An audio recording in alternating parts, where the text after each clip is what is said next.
It would be the composers at LucasArts who would take this interactive music concept to a new level with the introduction of their music software, iMuse. I think that all of us back then had, obviously appreciated film and film score. And of course, it's a linear format where the music cue adheres to every frame of the film. And we wanted to see if we could achieve that in a nonlinear domain where you really didn't know what would happen. You knew what would happen, but you didn't know when it would happen. And so to create structures to accommodate that. So despite the fact that the end result was maybe not cinematic quality, the way the music fit together, the way it worked, that was pretty interesting, because instead of having, it was a truly nonlinear format. It was, it was kind of like a Mobius strip or a three-dimensional chess game. It didn't, you would start in one place and unpredictably you could end up somewhere else, and that was part of the piece. I think John Cage were still around, he would have thought that was really cool. The game that really had kind of, you might say, the maiden voyage of the iMuse system was Monkey Island 2.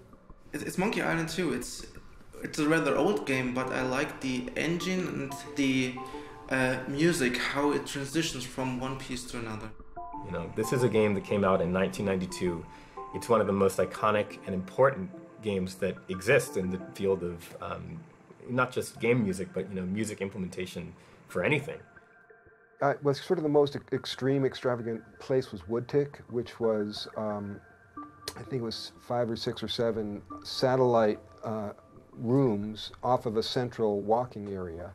And so that was a really good test of the system, because we had these things called jump hooks, which means you associate a condition with a number, and then you pepper your music with messages that say, when you hit that number in this spot, jump to this place in your MIDI file.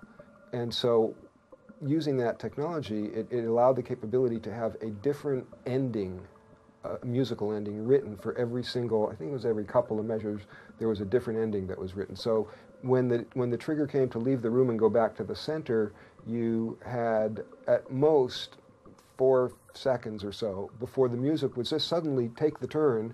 And sometimes it was immediate. I mean, it was great, because a lot of times it worked out pretty fast. Where the music would just take a turn, and it would be a composed, classical music ending to a pirate tune, but different depending upon where you were. So that was a ridiculous amount of work. It was 6 pieces times each of them 30 measures long or so. And you have 15, 20 endings for each of those. You're talking hundreds of little snippets just for one little section of the game, and that was like, okay, we never did that again.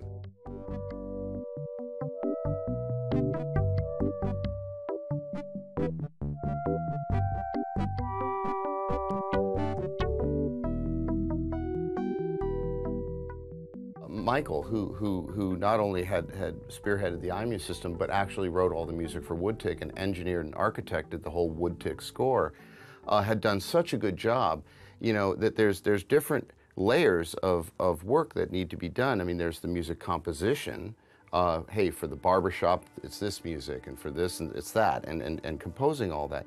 But then there's the transitions and saying, well, if I'm in measure 14, I don't want that ending, so I'm going to have to custom write yet another ending that will transition back to the main loop of the catwalk that connected all these different locations. But not only that, there was the logic, and there was the guarding against player exploitation. So if a player went in and out of the barbershop, would they cause the music to lurch and ping pong back and forth in an unattractive way? And the answer is no. There were all kinds of layers of logic that protected against the music doing anything unnatural. And so the punchline is that after all this hard work and all this benchmark achievement, it was done so well that no one noticed. When we had finished, we were so proud of what we'd done. We were like, man, this has just never been done before. Look, you go and hear, and suddenly it's a bassoon playing the line and instead of an accordion. How cool is that?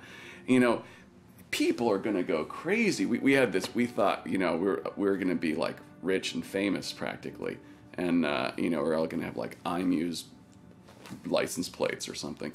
And these games came out and like basically,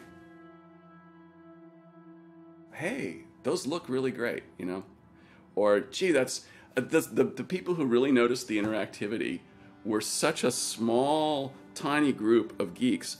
And the game community was already a small, tiny group of geeks. This is a microscopic group of geeks that actually noticed that anything different was happening.